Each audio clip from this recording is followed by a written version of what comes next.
ضد له ولا مثل له.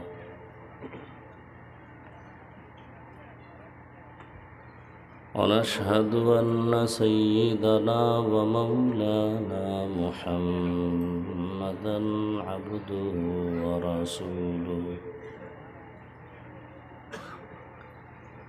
اللهم صل على محمد النبي الأمي وعلى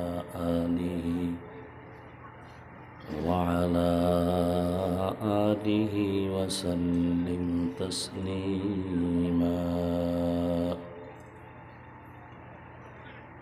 وبعد، فأعوذ بالله من الشيطان الرجيم. بسم الله الرحمن الرحيم.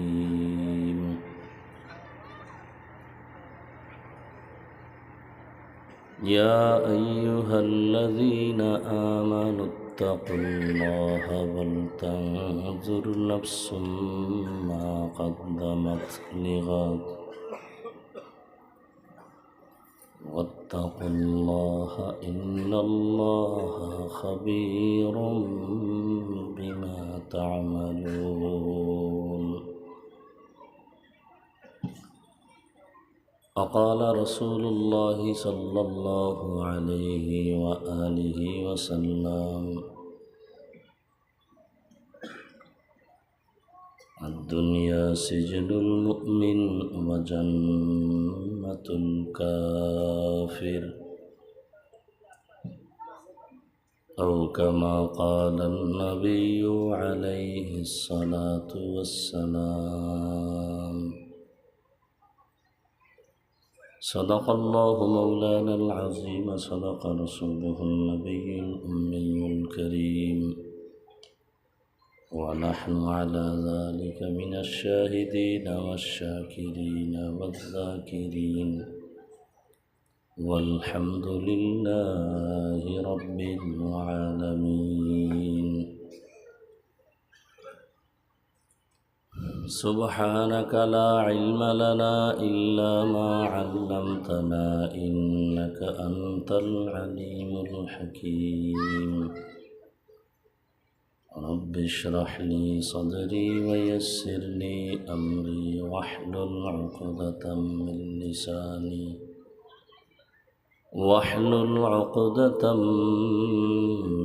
لساني يفقه قولي.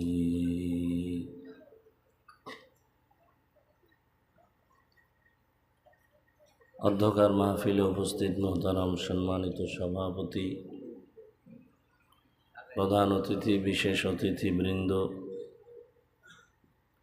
হযরত উলামায়ে কেরাম, অত্র এলাকার বিভিন্ন জায়গা থেকে আগত আল্লাহ পাকের আশিকিন, জাকিরিন, শাকিরিন, মুহিব্বিন, মুরব্বিয়ান এজম, কলিজার টুকরা আমার সমবয়সী যুবক বন্ধুগণ, স্নেহের ছোট ভাই, পর্দার আড়ালে মা বোনেরা, আল্লাহ পাকের দরবারে শুকর যে আল্লাহ আমাদেরকে সুস্থ রেখেছেন এবং হাজারো লাখো মানুষের মধ্য থেকে বাছাই করে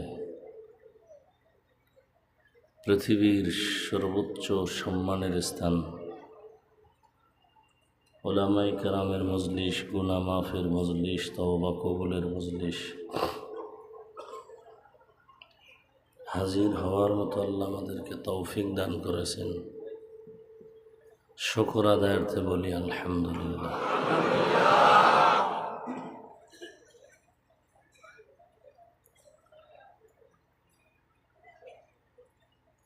দরুদ ও সালাম সৈয়দুল মুরসালিন, রাহমাতুল লিল আলামিন, শফিউল মুজনিবিন, খাতামুন নবিয়্যিন, সৈয়দুস সাকালাইন, ইমামুল মুরসালিন হযরত মুহাম্মদুর রাসূলুল্লাহ সাল্লাল্লাহু আলাইহি ওয়া আলিহি ওয়াসাল্লাম।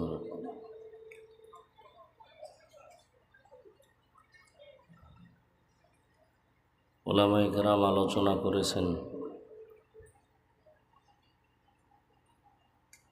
আমি আপনাদের দোয়া নেওয়ার জন্য আসছি। সংক্ষিপ্ত কিছু কথা, 2-4। কোরআনে হাকিমের এক আয়াত পড়েছি, নবীজির একটি হাদিসের অংশ পড়েছি। আয়াত ও হাদিসের আলোকে ইখলাস ও রুহানিয়াতের সমন্বয়ে কিছু কথা বলার মতো, শুনবার মতো আমাকে আপনাদের সকলকে আল্লাহ তৌফিক দান করেন।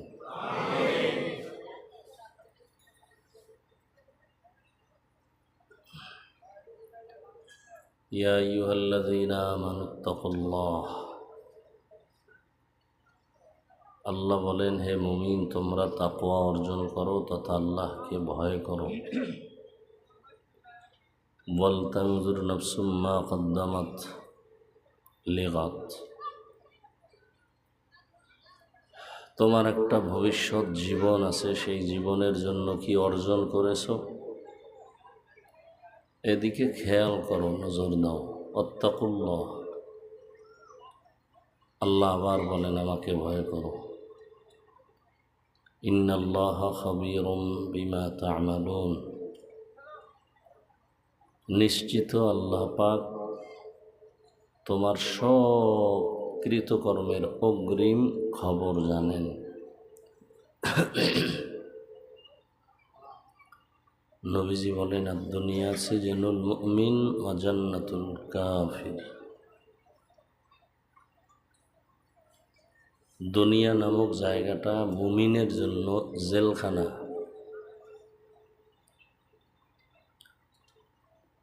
দুনিয়াদার গুনাহগার বেঈমানদের জন্য দুনিয়াটা বালাখানা। জেলখানা অশান্তির জায়গা, বালাখানা শান্তির জায়গা। যারা আল্লাহ মানে, নবী মানে, কোরআন হাদিস মানে, তাদের জন্য দুনিয়াটা জেলখানার মতো অশান্তি। আর যারা আল্লাহ মানে না, নবী মানে না, দুনিয়ার পিছনে দৌড়ায়, এদের জন্য দুনিয়াটা শান্তি। অর্থাৎ এরা দুনিয়ায় শান্তি পাবে, আখেরাতে কিছুই পাবে না, শুধু অশান্তি। আর মুমিনেরা দুনিয়াতে একটু কষ্ট সহ্য করবে, বিনিময়ে আল্লাহ তাদেরকে পরকালে এতটা শান্তি দিবেন যে কখন আর অশান্তি আসবে না। তো নবীজি মুমিনকে জেলখানার সাথে তুলনা দিলেন কেন? তার কারণ হলো, জেলখানা একটা সীমাবদ্ধ জায়গার নাম। জেলখানায় কেউ যেতে চায় না, কেউ থাকতে চায় না। আবার সেখানে ঢুকায় দিলে স্বাধীনভাবে না খাইতে পারে, না ঘুমাইতে পারে, না চলতে পারে। দুনিয়া নামক জেলখানায় যারা ঈমান নিয়ে চলবে, এদের হালাত এমন হবে যে দুনিয়ার পেছনে তারা ঘুরবে না, দুনিয়া চাইবে না। তারা বারবার চেষ্টা করবে দুনিয়ার থেকে বিদায় নিয়ে আল্লাহর কাছে যাবে। এবং দুনিয়া নামক জেলখানায় যতক্ষণ থাকবে, মন চাইলেই খেতে পারবে না, মন চাইলেই কোথাও যেতে পারবে না। জেলখানার আসামি ক্ষুধা লাগছে, চাইলেই খানা পাবে না। পা আছে, চাইলেই কোথাও হেঁটে যেতে পারবে না, সীমাবদ্ধতা আছে। মুমিনও দুনিয়াতে থাকবে, পেটে ক্ষুধা লাগবে, খানাও থাকবে, চাইলেই খেতে পারবে না। আগে দেখবে আল্লাহর বিধানে খানাটা কতটুকু হালাল। মনে চাইলেই যে কোনো জায়গায় যেতে পারবে না, আগে চিন্তা করবে আল্লাহ কোন দিকে গেলে খুশি হবেন।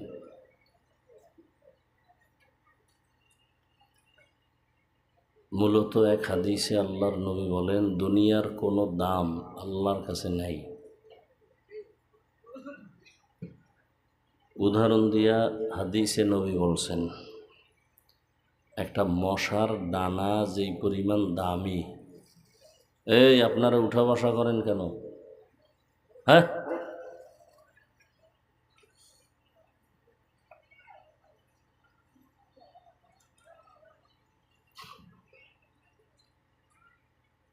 মশার ডানার পাখার যেই পরিমাণ দাম, যে ডানার দাম, দুনিয়ার মূল্য এতটুকুও নেই। অর্থাৎ মশার ডানার যেমন দাম নেই, দুনিয়ারও কি নেই, দাম নেই।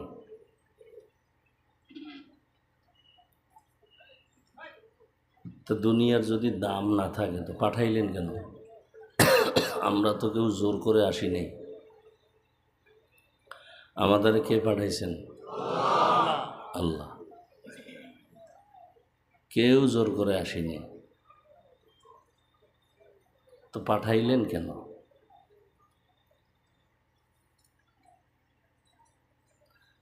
আল্লাহ তাআলা দুনিয়াতে পাঠাইছেন জরুরত সারার জন্য, প্রয়োজন মিটাবার জন্য। প্রয়োজনটা মিটাইয়া সে চলে যাবে। যেমন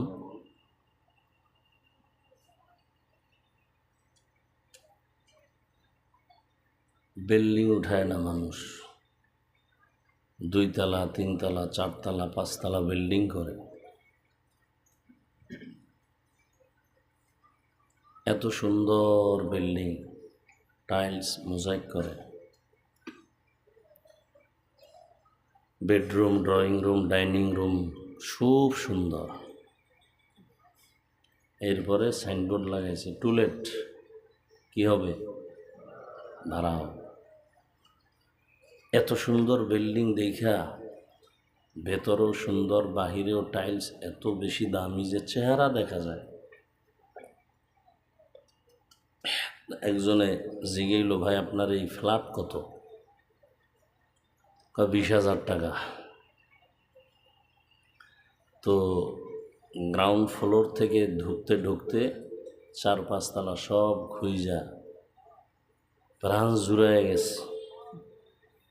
এত সুন্দর বিল্ডিং, কিন্তু আশ্চর্য হলো পুরো বিল্ডিংয়ের মধ্যে কোথাও কোনো একটা বাথরুম নাই। কি নাই? মালিকেরে বলল, তুমি ফ্রি দিলেও আমি নেব না। কেন? বাথরুম নেই। কয় এত সুন্দর টাইলস মোজাইক করে রুম সাজাইলাম, বাথরুম দিলাম না কেন? আমার এই পুরা এলাকাটা পরিচ্ছন্ন এলাকা, বাথরুম আছে এখান থেকে 1.5 কিলোমিটার দূরে। প্রয়োজন হলে কলিং বেলে চাপ দিবা, ওয়েটার আসবে, তোমাকে বাথরুমে নিয়ে যাবে। বলে হবে না। কথা কি হবে? বাথরুম লাগবে। আমার ড্রয়িং রুম, ডাইনিং, বেডরুমের মূল্য নেই, শুধু বাথরুমের কারণে এখন এটার কোনো মূল্যহীন হয়ে গেল? এটা বুঝলে তো আমি পুরো বিল্ডিং বাথরুমই বানায় রাখতাম। আচ্ছা, আমারে তুমি 1 মাস সময় দাও। সময় দিছে, প্রত্যেক রুমে রুমে বাথরুম, এত সুন্দর বাথরুম, সেখানে এসি লাগাই দিছে। এরপরে টেলিভিশন, টাইলস মোজাইক সব ভিআইপি, কমোডগুলো সব হাই কমোড, মোটামুটি সোফা সিস্টেম, বসে বসে টেলিভিশন দেখবে, এসির বাতাস খাবে। এগুলি দেখার পরেও কেউ এসে বলবে যে এত সুন্দর bathroom, bedroom, drawing room, dining রুমের থেকেও বাথরুম খুব সুন্দর, তাহলে আমি এখানে প্রতিদিন আধা ঘন্টা কোলবালিশ নিয়ে ঘুমাবো। কেউ বলবে? বলবে না। বাথরুম ছাড়া বিল্ডিংয়ের দাম নাই, কিন্তু বাথরুম কেউ গিয়ে ঘুমায় না। বাথরুমের এত জরুরত কেন? সামান্য সময় 5-10 মিনিটের জন্য একটু প্রয়োজন সারবে, কিন্তু ওখানে গিয়া অনর্থক কেউ বসে থাকে না, জরুরত সেরে বের হয়ে যায়। ঠিক দুনিয়াটা বাথরুমের মতো।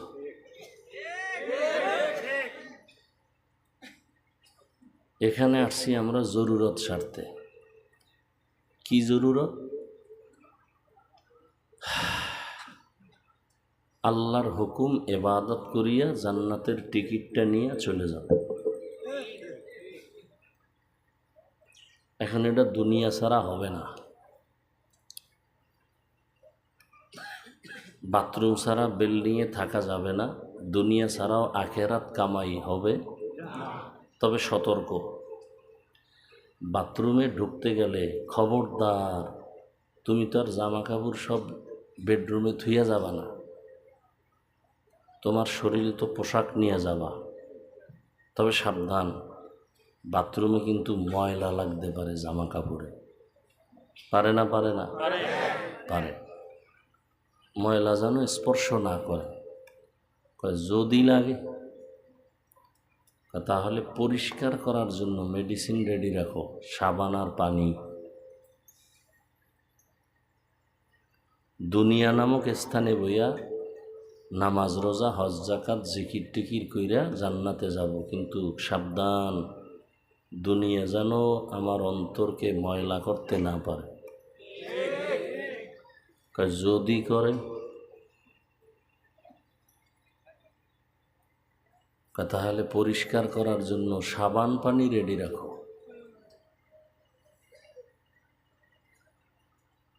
কলব পরিষ্কারের সাবান পানি হলো আল্লাহর রহমতের পানি আর আল্লাহর জিকির। বাথরুমে যাইয়া ময়লা লাগবে না, লাগবে না, এমন ময়লা লাগছে যেটা সাবানেও যায় না, পানিতেও। এখন কি করা? টেনশনের কিছু নাই। এই কটিয়াদি বাজিতপুর এলাকায় জায়গায় জায়গায় কিছু লন্ড্রিওয়ালারা বসে আছে। ওগো কাম হইল তুমি যেটা পারবা না এটা ওরা পারবো। ওগো কাছে মেডিসিন আছে, বিদেশি মেডিসিন, ওটা মারলেই তোমার দ্বারা যেটা অসম্ভব তাদের দ্বারা সেটা দুনিয়ায় চলতে চলতে চলতে চলতে ময়লা লাগবে না, কিন্তু এমন ময়লা লাগছে জিকিরেও যায় না, নামাজেও যায় না। নামাজ পড়ে চিন্তা দোকান, নামাজ পড়ে ওয়াদা ঠিক নেই, নামাজ পড়ে সুদের টাকায় ব্যবসা, নামাজ পড়ে ঠিকই ওয়াজ মাহফিলে বাধা দেয়। কি এই যে আমি অসুস্থ মানুষ, যেখানে গাড়ি আইব না, এই আশেপাশে কত মাঠ আছিল, এই বিশাল ক্ষেতের মধ্যে দেওয়া লাগবে কেন?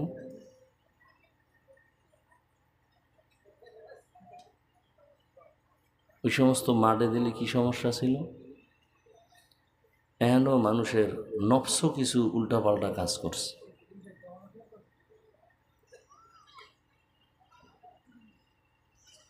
আল্লাহ, তো এখন এমন কিছু ময়লা যেগুলো জিকিরেও, বহু জিকির করে, আরে 24 ঘন্টা ভাগরি বান্দা, মাইয়া এখনো বেপরদায় কলেজে আসেনি, তাবলিগে চিল্লা লাগায় বেউস, পোলা এখনো দাড়ি রাখে না, ভিআইপি প্যাকেজের হাজি, এলাকার বড় সুদখোর, হ্যারে বানাইছে আবার সভাপতি।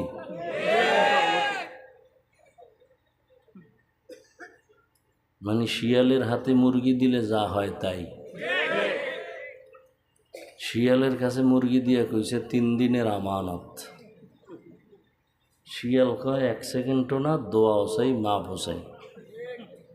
এটা ফেটে গিয়া কিমা হয়ে গেছে, আর ফেরত দেওয়ার কোনো উপায় নেই।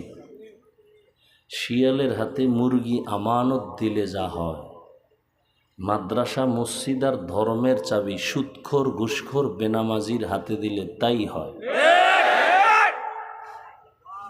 দিছে কে? জিব্রাইল?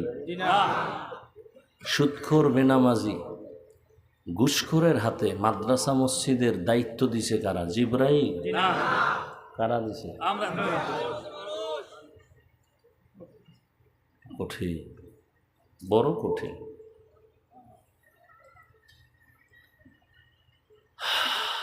কষ্ট করে ডাউলের পানি আটার রুটি খাইয়া মায়ের পেট থেকে পইরেই মাদ্রাসায় গেছি। 15, 16, 20 বছর পর্যন্ত খালি পড়ছি। কি পড়ছি? কোরআন হাদিস, কোরআন হাদিস, কোরআন হাদিস, কোরআন হাদিস। 20টা বছর এত কিছু পড়লে আমরা বয়ান করতে পারি না। সুদখোর আইয়া কয় হুজুর বয়ানটা এমনি করেন, আবার কয় কোরআন হাদিসের বাইরে কিছু কইেন না।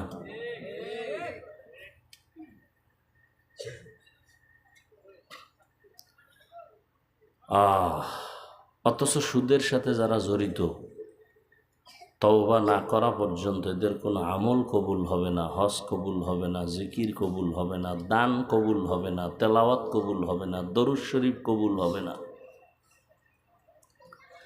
আল্লাহ নিজে বলছেন, বেঈমান রেডি হ, আমি আল্লাহ নিজে তোর সাথে যুদ্ধ করব।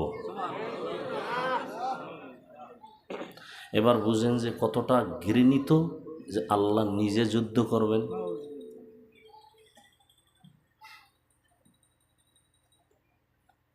এখন কথা হলো, নামাজও পড়ে, সুদও। এই দাগ তো জিকিরে যায় না, বরং এটি আরো বাড়ে। নামাজ পড়ে আর অহংকার, বেনামাজি দেখলে সিসি করে। এই ময়লা দূর করবা কেমনে? জিকিরের সাবানেও যায় না। এই ময়লা দূর করার জন্য জমিনের ফাঁকে ফাঁকে ফাঁকে ফাঁকে ওই লন্ড্রিওয়ালাদের মতো কিছু ব্যক্তি বসে আছে, এদেরকে বলা হয় ওলি আউলিয়া। কি বলা হয়? এক বচনে ওলি, বহু বচনে আউলিয়া।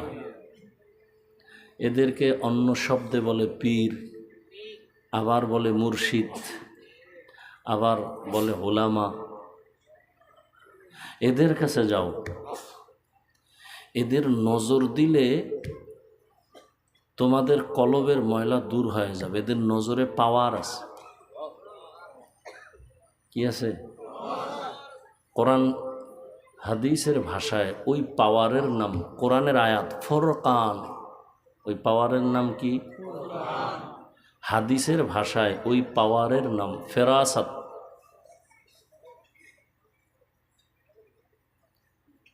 এই আল্লাহওয়ালাদের কাছে যাইলে দেখবা তাদের নেক নজর লাগতে লাগতে লাগতে লাগতে লাগতে লাগতে এমন হবে যে এখন আর নামাজ ছাড়া ভালো লাগে না, গান ভালো লাগে না, দাড়ি কাটা ভালো লাগে না, বেপর্দা ভালো লাগে না, জিকির ছাড়া ভালো লাগে না, তেলাওয়াত ছাড়া ভালো লাগে না, তাহাজ্জুদ ছাড়া ভালো লাগে না, ইশরাক ছাড়া ভালো লাগে না। তাদের কাছে একটা আলাদা মেডিসিন আছে আল্লাহর দেওয়া। ওই মেডিসিন আল্লাহ দেন। ওই মেডিসিনের নাম হলো ফুরকান। তবে এখানে একটা কথা, এই যে আল্লাহ স্পেশাল পাওয়ার দিবেন, কোনো বেনামাজিকে দিবেন না, কোনো গুনাহগারকে দিবেন না, তাকওয়াওয়ালা যারা আল্লাহ তাদেরকে দিবেন। এবং তারা যখন নজর দিবে তখন তার কলবের মধ্যে পরিবর্তন শুরু হয়ে যাবে। তখন দিন দিন মানুষ রিয়া, হাসাদ, কিবির থেকে মুক্তি পাওয়া শুরু করবে। এখন যারা ওলিয়া উলিয়া মানে না, পীর মুর্শিদ মানে না, এক উপায় কি? সারা বাংলাদেশে আমি ঘোষণা দিছি, যারা পীর আউলিয়া, অলি আউলিয়া মানে না, এরা কোরআন মানে না, বুখারি মানে না। এরা ভণ্ড, এদেরকে যারা ভণ্ড বলবে না তারাও ভণ্ড। কথা বুঝেন? যারা পীর আউলিয়া মানে না, অলিয়া উলিয়া মানে না, এরা কোরআনও মানে না, বুখারীও, এরা হক না বাতিল? এরা কেমন বাতিল? এদেরকে যারা বাতিল স্বীকার করবে না তারাও বাতিল। আল্লাহ হেদায়াত দান করেন।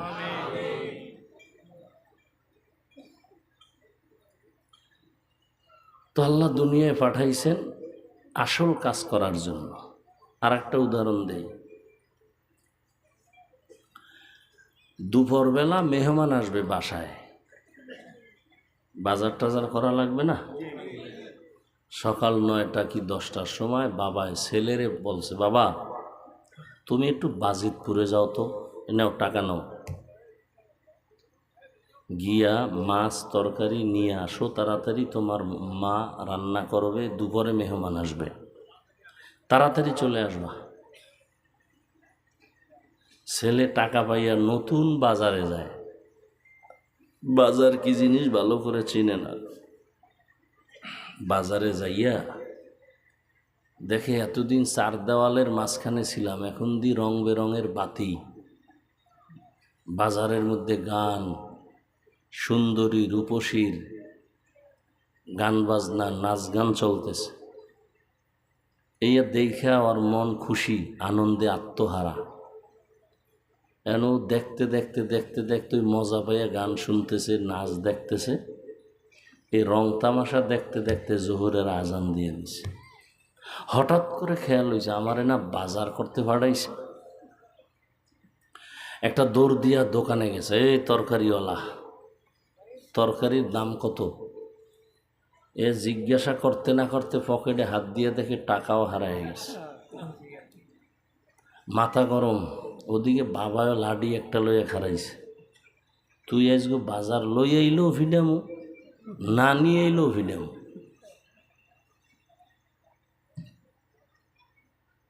ছেলে তো কাঁদতেছে, টাকাও হারাইলাম, বাজারও হলো না। আল্লাহ দুনিয়ায় পাঠাইছেন তার ইবাদতের জন্য,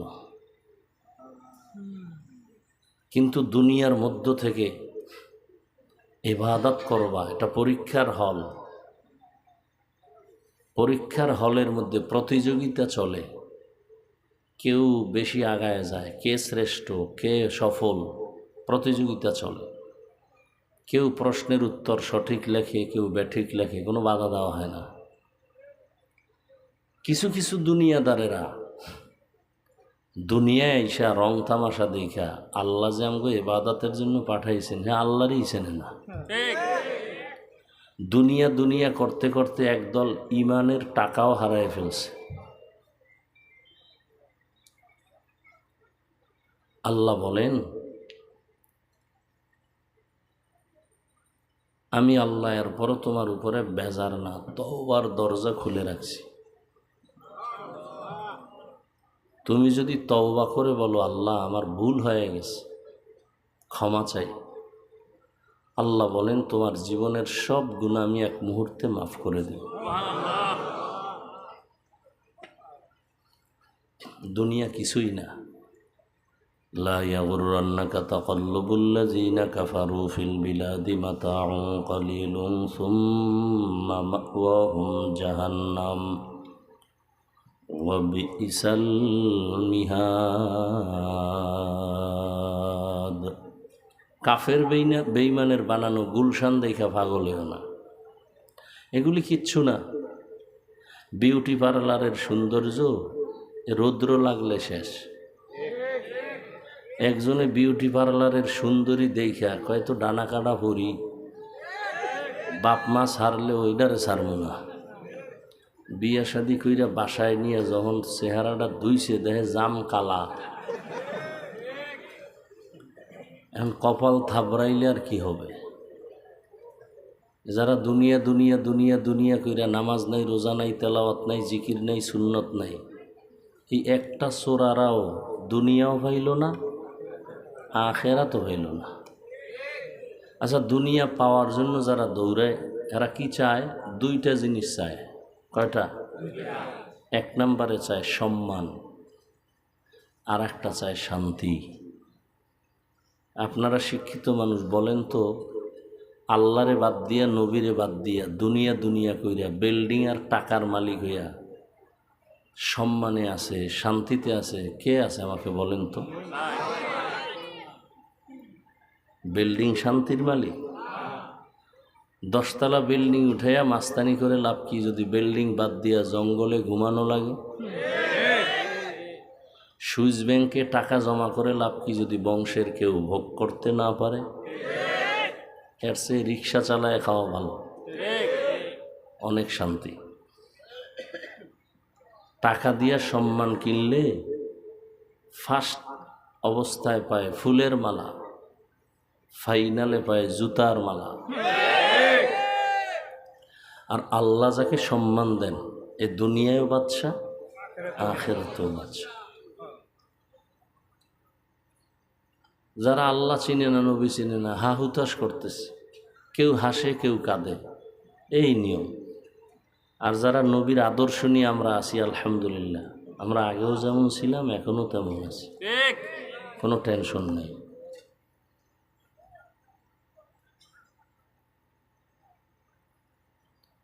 আল্লাহ আসলে দুনিয়ার থেকে মানুষকে ফিরানোর জন্য সারা দুনিয়ায় নবীরা মেহনত করছেন, সাহাবায়ে কেরাম মেহনত করছেন, এবার ওলামায়ে কেরাম করতেছেন, দাওয়াত ও তাবলীগের মেহনত, পীর মাশায়েখের মেহনত, জুমার দিন খতিবের মেহনত, আমাদের বক্তাদের মেহনত চলতেছে। সবার এক কথা, দুনিয়া ছাড়ো, আল্লাহর হুকুম মতো জীবন গড়ো, রসুলের আদর্শের মালা গলায় লাগো। নাকি তাবলীগওয়ালারা বলে গাঞ্জা খাও, চরমনাইওয়ালারা কি বলে বেপরদায় চলো। হ্যাঁ, এখানে তো অনেক বুদ্ধিমান মানুষ। বলেন তো, তাবলীগের কারণে আমার দেশের মুসলমানের কি কি ক্ষতি হয়েছে বলেন?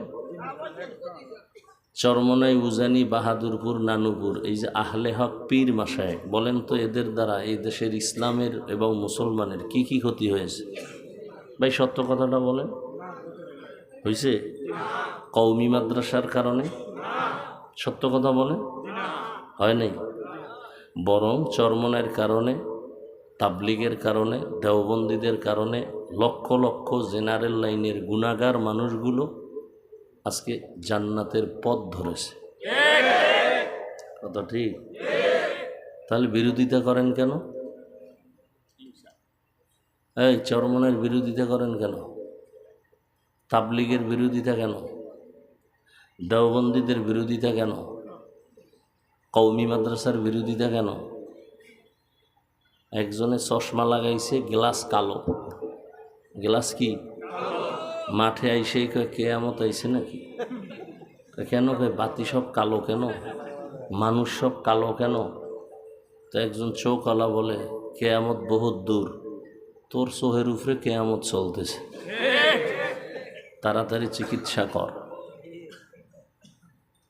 তাহলে তাবলীগের দ্বারা মানুষের উপকার, ইসলামের উপকার, দেওবন্দীদের দ্বারা উপকার, চরমনাইয়ের দ্বারা উপকার। যারা উল্টা বলে এদের কলব নষ্ট হয়ে গেছে, এদের অন্তর খারাপ, এদের অন্তরকে পরিশুদ্ধ করা দরকার, চিকিৎসা করা দরকার। আল্লাহ হেদায়াত দান করুন। বয়ান টয়ান যাই করতেছি, বয়ান তো কম শুনেন নাই,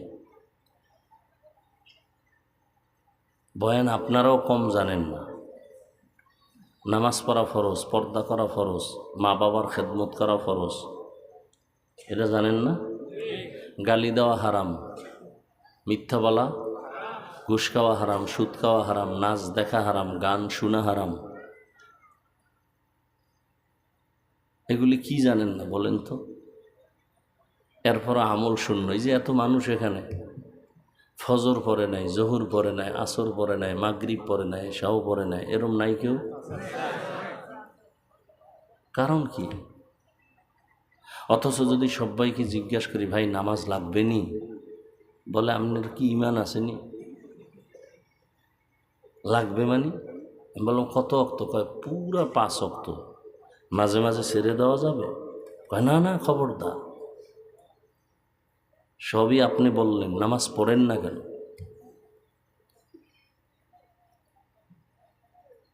অথচ নবী বলেন বাইনাল আবদি অবাইনাল কুফরি তরকুস সালাহ, মুমিন আর বেঈমানের মধ্যে ব্যবধান নামাজ। বেঈমানেরা নামাজ পড়ে না, মুমিন নামাজ ছাড়ে না। এর কারণ একটা, এই বয়ান কিয়ামত পর্যন্ত চলতে থাকবে, কিন্তু ফায়দা কম হবে। কেন? যতক্ষণ পর্যন্ত আল্লাহর শাস্তির ভয় অন্তরে আসবে না, তাকওয়া আসবে না, ততদিন পর্যন্ত মানুষ বয়ান আমল করবে না। আর এই তাকওয়া অন্তরে ততক্ষণ আসবে না যতক্ষণ এই জাতি পীর আউলিয়া, ওলি আউলিয়াদের নেক নজর নিবে না।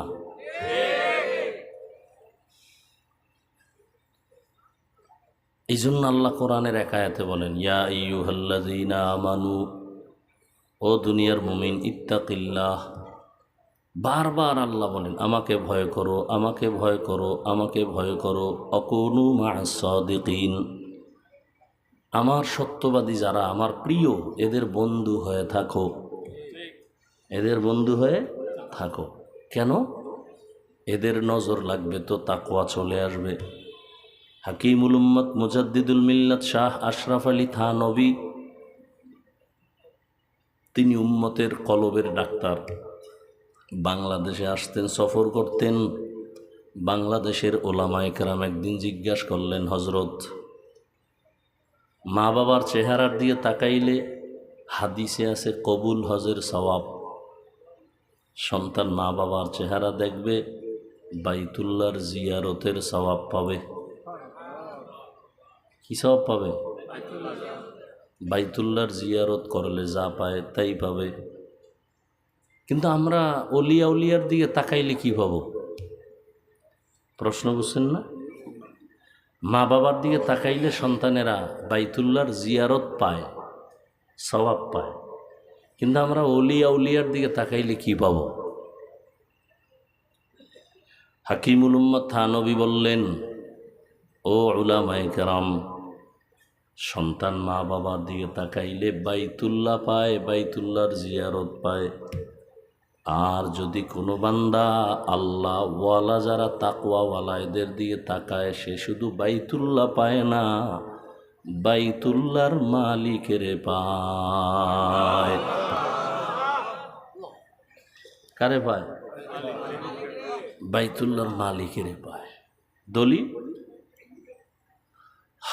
নবীকে প্রশ্ন করছিলেন সাহাবায়ে কেরাম, আউলিয়া কারা, মান আউলিয়া?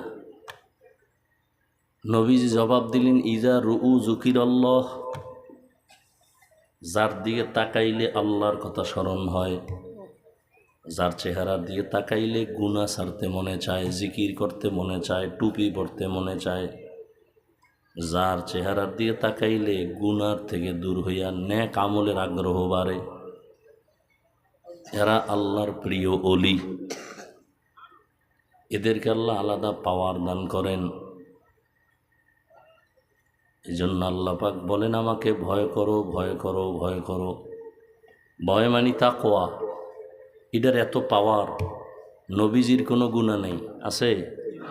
সেই নবীকেও আল্লাহ বলেন, ইয়া আইয়ুহান নাবিয়্যুত্তাকিল্লাহ ওয়ালা তুতিইল কাফিরিনা ওয়াল মুনাফিকিন। হে নবী, আপনি আমাকে ভয় করেন। আল্লাহর ভয় যখন অন্তরে আসবে, হেদায়েতের দরজা খুলে যাবে। আর যদি আল্লাহর ভয় অন্তরে না আসে, আমি হাফিজুর রহমান কেন, মক্কা মদিনার ইমাম কেন, স্বয়ং রসুলও যদি বয়ান করে, হেদায়েতের দরজা খুলে না। বুঝেননি? নবীজির বয়ানে হেদায়েতের দরজা খুলে না, এ কত বড় বেঈমান। অথচ যেই নবীজির একবার দেখলে জাহান্নাম হারাম, যেই রসুলের চেহারা মোবারকের দিকে একটা বার নজর দিলে 7 দিনের ক্ষুধা থাকে না, যেই নবীজির ঘাম থেকে মিশকের ঘ্রাণ, সেই রহমতের নবীকে 13 বছর দেখলো, বয়ান শুনলো, কালেমা পড়ে নাই। 13 বছর দেখছে, কালেমা এত বড় বেঈমানের নাম জানেননি?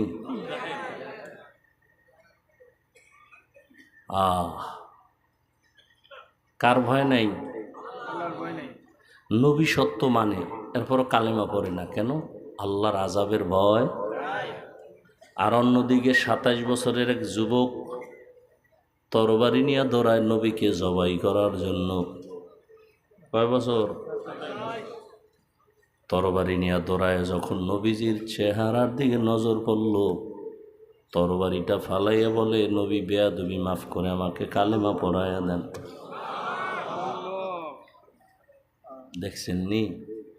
১৩ বছর বয়ান শুইনা কালেমা পড়ে না, আর ২৭ বছরের যুবক তরবারি নিয়ে যায় নবীর কল্লা কাটার জন্য। হেদায়াত পাইয়া এমনভাবেই মজবুত হয়ে গেল, তরবারি নিয়ে বাইতুল্লাহর পাশে দাঁড়ায় বলে, এই মুশরিকেরা আয়, মুহাম্মদের বিরুদ্ধে একটা কথা বলবি? আমার তরবারি যথেষ্ট, মুহাম্মদের প্রয়োজন নাই। আল্লাহ এমন পাওয়ার দিছেন, ওমর এখন যেই পথ দিয়া চলে শয়তান ওই পথে আসে না। এক যুবক মদের বোতল নিয়ে হাঁটতেছে রাস্তায়, হঠাৎ করে দেখে ওমর, ওর ভয়, ওমর তো কথার আগে তরবারি। ওমর যদি মদের বোতল দেখে কল্লা ফালাই দিবে, ও আল্লাহ আমারে বাঁচাও বাঁচাও, আর জীবনে মদ খামু না, মরে যাও। বোতল ফালাইয়াও দিতে পারে না, ওমরের চোখ পড়ে গেছে। কাছে এসে খায়, যুবক বোতল দে। বোতলটা হাতে নিছে, যুবক কাঁপতেছে, কাঁপিস না। ওমর বোতলটা নিয়ে তাকায় দেখে বোতলের মধ্যে এক ফোঁটা মদও নাই, পুরা বোতলটাই সাদা দুধে ভরা। হর কে দারত খৌফে হকদার দিল মাদাম, জান্নাতুল মাওয়া দেহাদ উরা মাকাম। আল্লাহর ভয়। ওমরে ফারুক রাদিয়াল্লাহু আনহু দিনের বেলা রাষ্ট্র চালাইছেন, রাতের বেলা ঘুরে ঘুরে দেখছেন কি আর কি হালাত। জঙ্গলের পাশে গিয়ে দেখে ভেতরে একটু বাতি জ্বলে। ওমর চুপচাপ ওখানে একা একা দাঁড়ায় শুনে ভেতরে মা আর মেয়ে কথা বলে। মা বলে, এই মেয়ে, আগামীকাল বাজারে গাভীর দুধ বিক্রি করতে নিবা, পানি বেশি দিও। কারে কয়?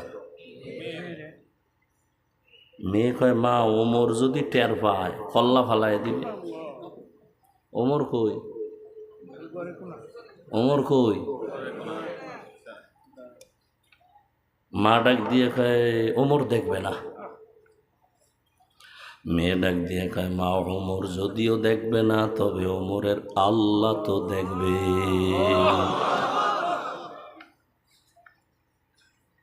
ওমর এতটুকু শুনে চলে গেছে। পরের দিন আদালতে বসিয়া ওই মহিলা এবং মেয়েকে ডাকাইলেন।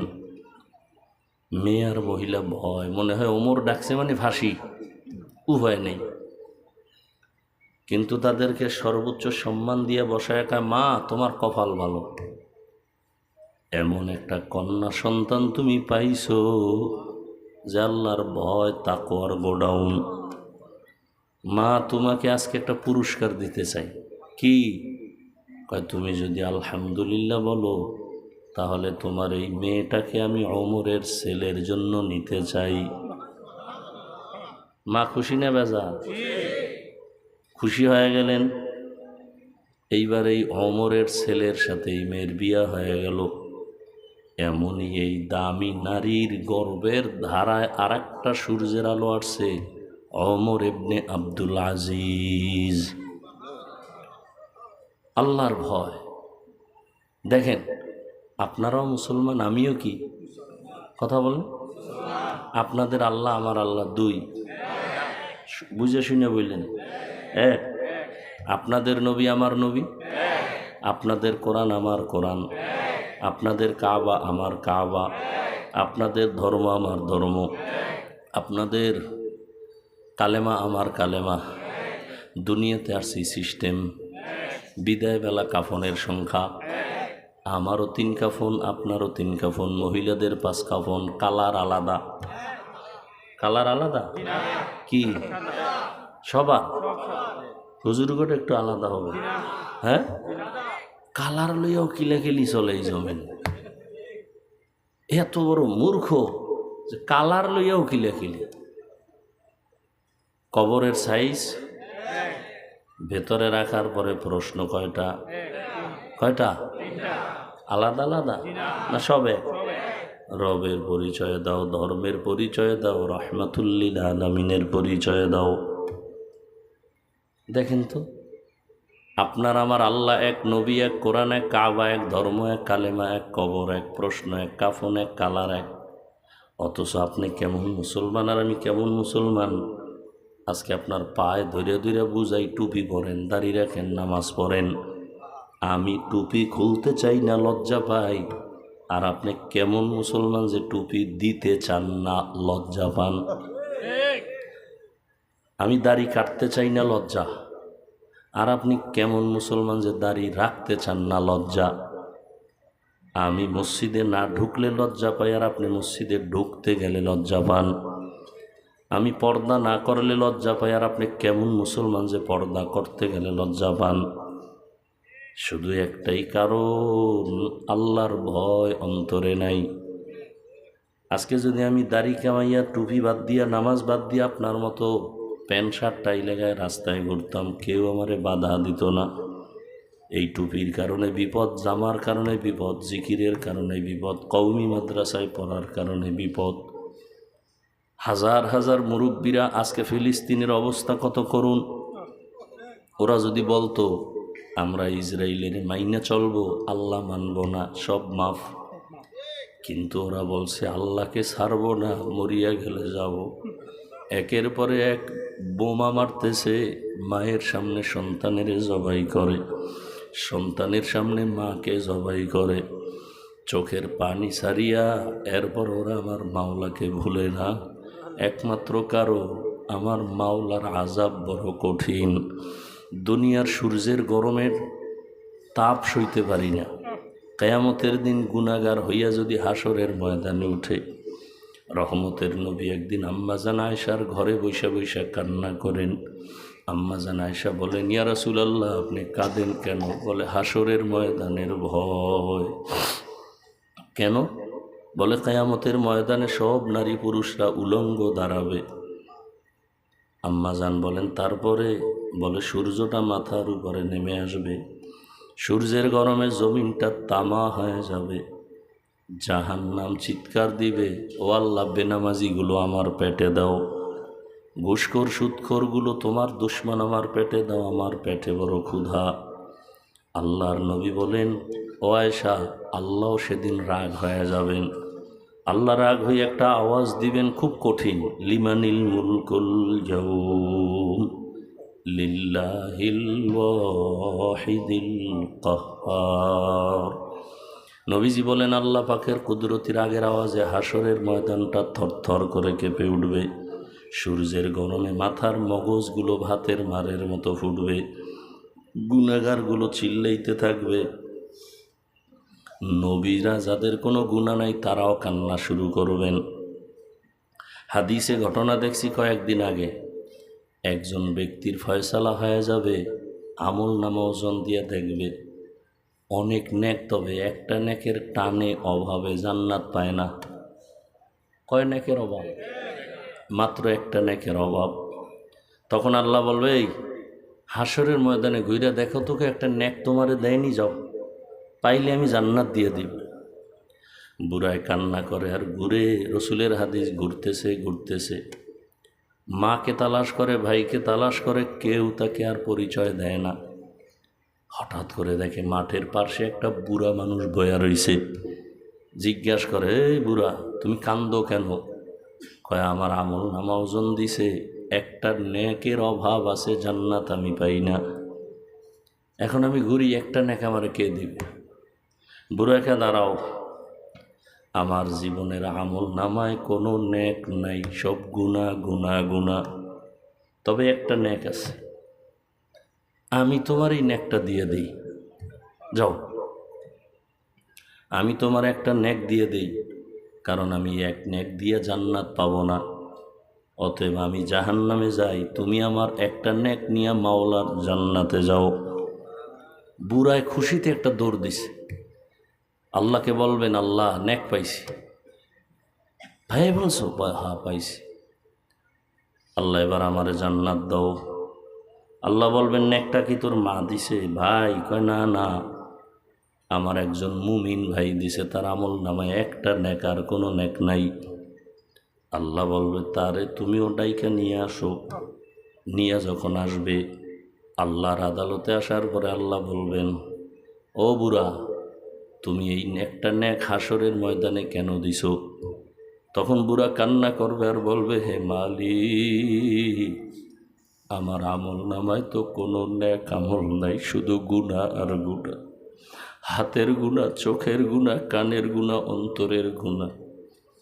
আমি তো জাহান্নাম ছাড়া উপায় নাই, এই একটা নেক দিয়ে কি করব? আমি চিন্তা করলাম আমার এই একটা নেক যদি আমার ভাইকে দিয়া জান্নাতে পাঠাইতে পারি, আমার ভাই আরামে থাকবে।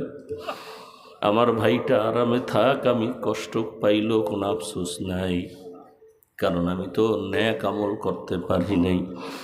তখন আল্লাহ বলবেন, এতটুকু দয়া যদি তুমি এই কঠিন সময় সূর্যের গরমে, জাহান্নামের আগুনের গরমের মধ্যে থাকিও যদি তোমার ভাইকে এতটুকু দয়া করতে পারো, আমি মাওলার দয়া কি কম হয়ে গেল? আমি মাওলা তো আমার দয়া মায়া রহমত তো 99 গুণ বেশি। আমি আল্লাহ আমার দয়ার রাস্তা দিয়া তোমাকে মাফ করিয়া দিলাম, তুমিও জান্নাতে যাও।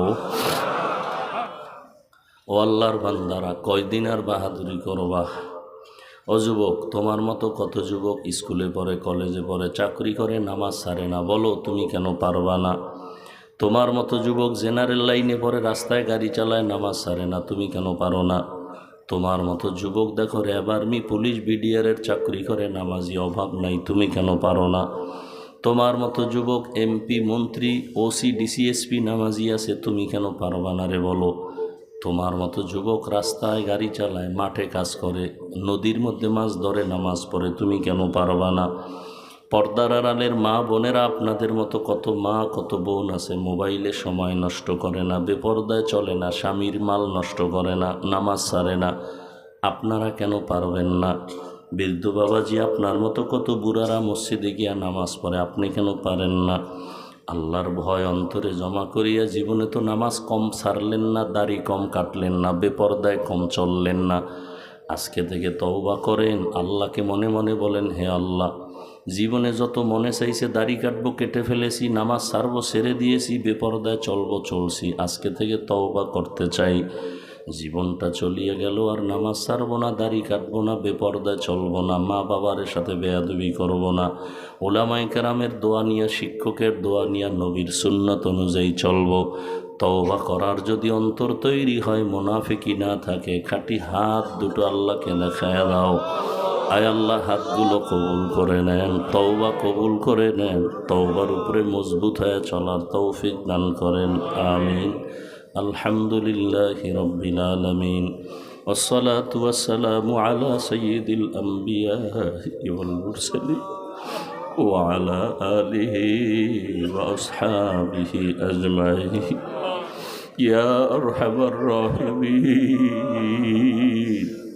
ইয়া আরহামার রাহিমিন, ইয়া আরহামার রাহিমিন।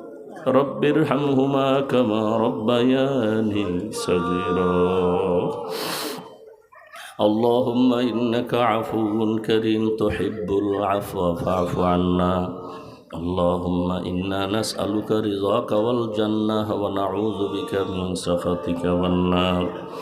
ইয়া শাফিয়াল আমরাজ, ইয়া শাফিয়াল আমরাজ, ইয়া শাফিয়াল আমরাজ, ইয়া আরহামার রাহিমিন। আল্লাহুম্মা আরহামনি বিতারকিল মাআসি, আল্লাহুম্মা আরহামনি বিতারকিল মাআসি, আল্লাহুম্মা আরহামনি বিতারকিল মাআসি। আল্লাহুম্মা ইন্না নাউযু বিকা মিনাল বারাসি ওয়াল জুনুনি ওয়াল জুযামি ওয়া সাইয়্যিল আসকাম। ইয়া আল্লাহ, আমাদের জীবনের সবাইকে আপনি মাফ করে দেন। ওলামায়ে কেরাম, মুরব্বী, হাজী সাহেব, ব্যবসায়ী, চাকরিজীবী, যুবক, ছাত্র, পর্দার আড়ালের মা বোনেরা, গুনার কারণে হাত উঠাইতে লজ্জা পায়। আয় আল্লাহ, শয়তানের ধোকায় পড়ে গুনাহ করে ফেলেছি। গুনাহের কারণে আমার হাত নাপাক, আমার চোখ নাপাক, আমার জিহ্বা নাপাক, অন্তর নাপাক। তওবার নিয়ত করেছি, আর গুনাহ করব না রে আল্লাহ, আর নাফরমানি করব না। মেহেরবানি করে আপনি আমাদেরকে মাফ করে দেন। হায় আল্লাহ, মাহফিল কবুল করে নেন। আয়োজনকারী সহযোগিতাকারীদের কবুল করে নেন। আয় আল্লাহ, মাদ্রাসা মসজিদ কবুল করে নেন।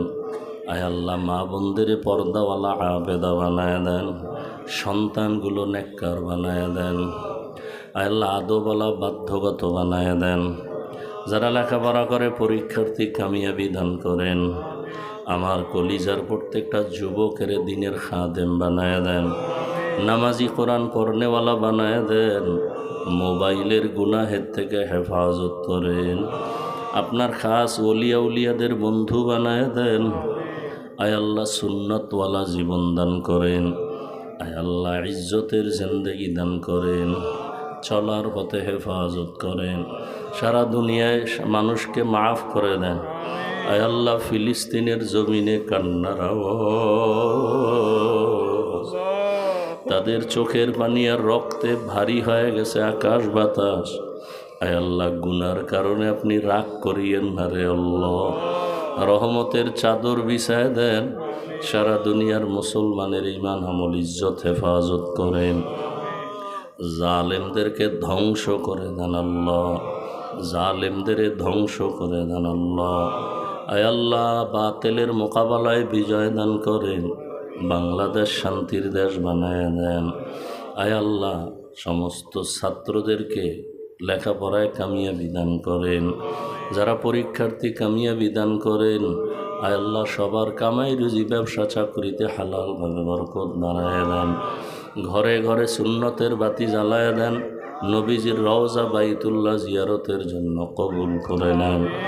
আয় আল্লাহ তাআলা, নবীজির মহব্বতে আমাদের মাফ করে দেন।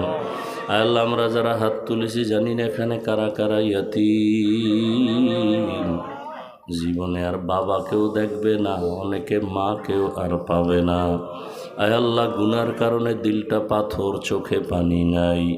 মেহেরবানি করে কান্নাওয়ালা চক্ষু দান করেন, তাকওয়াওয়ালা জিন্দেগি দান করেন। আয় আল্লাহ, সবার কবর জান্নাত বানায় দেন। যারা বেঁচে আছেন হায়াত বাড়ায় দেন। ওলামায়ে আহলে হকের বিজয় দান করেন। বাতিলকে বাতিলের দ্বারা দমন করে দেন। বাতিলকে বাতিলের দ্বারা মিটায় দেন। বাতিলের নেফাকি জাহের করে মুমিনের ঈমান আমল হেফাজত করেন। আয় আল্লাহ, নবীজির মহাব্বতে আমাদের দিলের ন্যাক আশা পূরণ করে দেন। আয় আল্লাহ, সারা দুনিয়ায় খেদমতের জন্য কবুল করে নেন। ওলামা তোলাবা উম্মতের অন্তরে ইজ্জত, মহাব্বত, রহম বাড়ায় দেন। এলিম ও হেলিম ও হিকমত আমলে বরকত বাড়ায় দেন। মাদ্রাসার খেদমত করি, বিশাল বড় জায়গার বোঝা মাথায় নিয়েছি। আয় আল্লাহ, কুদরতের দ্বারা গাইবি খাজানার থেকে আসানির সাথে সব ব্যবস্থা করে দেন। আয় আল্লাহ, জমিনওয়ালা সংশ্লিষ্ট সবার মহব্বত বাড়ায় দেন। আয় আল্লাহ, কুদরতের দ্বারা পেরেশান মুক্ত করে দেন। ঋণ আদায়ের ব্যবস্থা করে দেন। নবীজির মহব্বতে আমাদের সকলের দোয়া কবুল করে নেন। ওয়াসাল্লাল্লাহু তাআলা আলা খাইরি খালকিহি মুহাম্মাদ ওয়া আলিহি ওয়া সাহবিহি আজমাইন বিরহমাতিকা ইয়া আরহামার রাহিমিন। কেউ সামনে দাঁড়াবেন না, আমাকে যাওয়ার রাস্তাটা একটু আল্লাহর রাস্তায় ফাঁকা করে দিবেন। সামনে কেউ হাঁটবেন না, অনুরোধ।